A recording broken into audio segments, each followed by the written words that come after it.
Hello shredders! Oh, we're going to talk about how to ride rock gardens today. Oh yeah, this is a good one. So rock gardens, some people love them, I'm one of those people, and some people are not so keen. So let me give you some tips and tricks to unlock the puzzle of rock gardens. So let's have a quick look at bike setup first of all.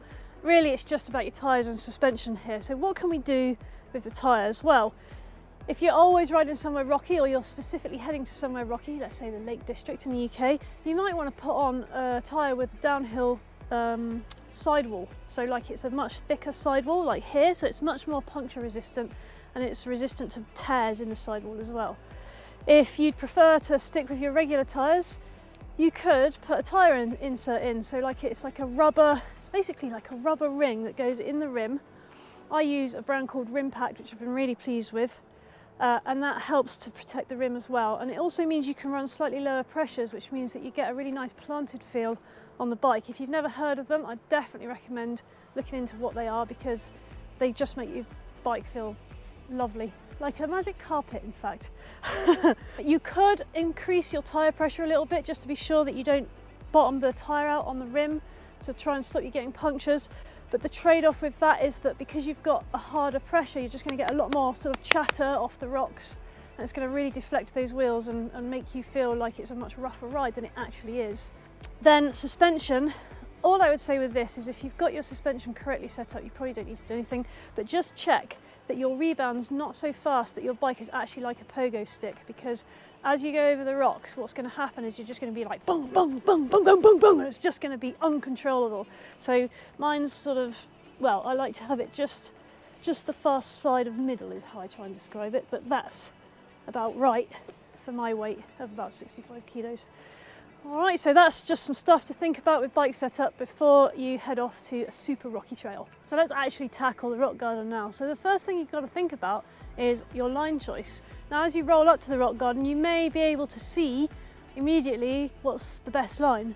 But if you can't, don't hesitate to get off, have a little walk through, figure out what you want to do. The question of what the best line is really down to what you are looking to achieve. So for example, you could be looking for the smooth line, which just here is there. That's the right hand line, nice smooth line.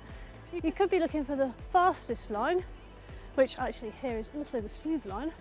Or you could be looking for the most interesting line, the one that gives you the most technical challenge. You know, if you enjoy a challenge, maybe you're going to take this left-hand line because it's a little bit more interesting.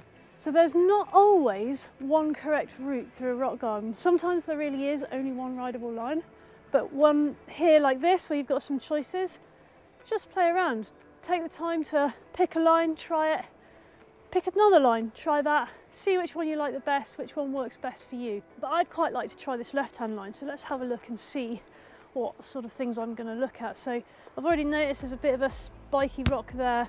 It's just sticking out a bit more than the others. And then again hit here, and then there's another one here, but I probably don't need to worry about them, you know. I've got a 170mm travel bike, and after that it looks really nice. I can just come around and just take that left-hander really nice. Ooh. Oh, that line was quite nice. I enjoyed it. However, one of those spiky rocks that I mentioned before, I think it was that one there, definitely did knock my wheel off course a little bit. So there's a perfect example of I've tried my line. It worked pretty well, but I could refine it a little bit, so I could go and have another go and just try and avoid that rock so I don't get kicked offline. As you can imagine, body position in rock gardens is really important, so it's super important to keep your heels down, and this applies even if you ride clips pedals, because what you're doing is you're keeping your weight behind the axle of your pedal, which helps to stop you being pitched forward. So if you were to get hung up behind a rock with the front wheel, if you've got your heels nice and down as best you can, that's going to stop you. You will still get pitched forward a bit, but probably not so badly that you go over the bars, not unless you get it really, really wrong. So that's really helpful, and it also helps to bring your centre of gravity down a little bit, which helps with stability on the bike, which is really important, again, when it's very rough and rocky like we've got here. And then just remember to keep a nice bit of flex in the elbows and knees You want to have a nice kind of strong position with the elbows so that you can direct the bike where you want it to go, and keep your head up, keep your eyes up so that you're also looking at where you want to go, because typically the rest of the body will follow. So whilst you're keeping that kind of strong position in the arms, also do combine that with staying relaxed so you can allow the bike to move around underneath you as it goes over those rocks. And that's all going to help massively with how confident and stable you feel as you go through the rock garden.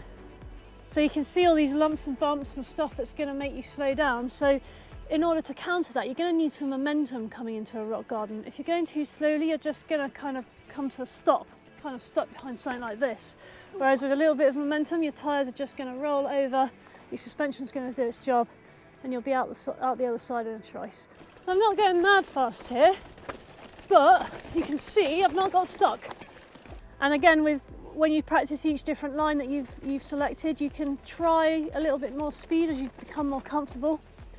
And the more momentum you've got, the smoother the rock garden's going to feel. So there we go, there are my top tips on how to get better at rock gardens. Hope you find them helpful, and as always, if you enjoyed the video, press like, subscribe and share with anyone else that you think could benefit.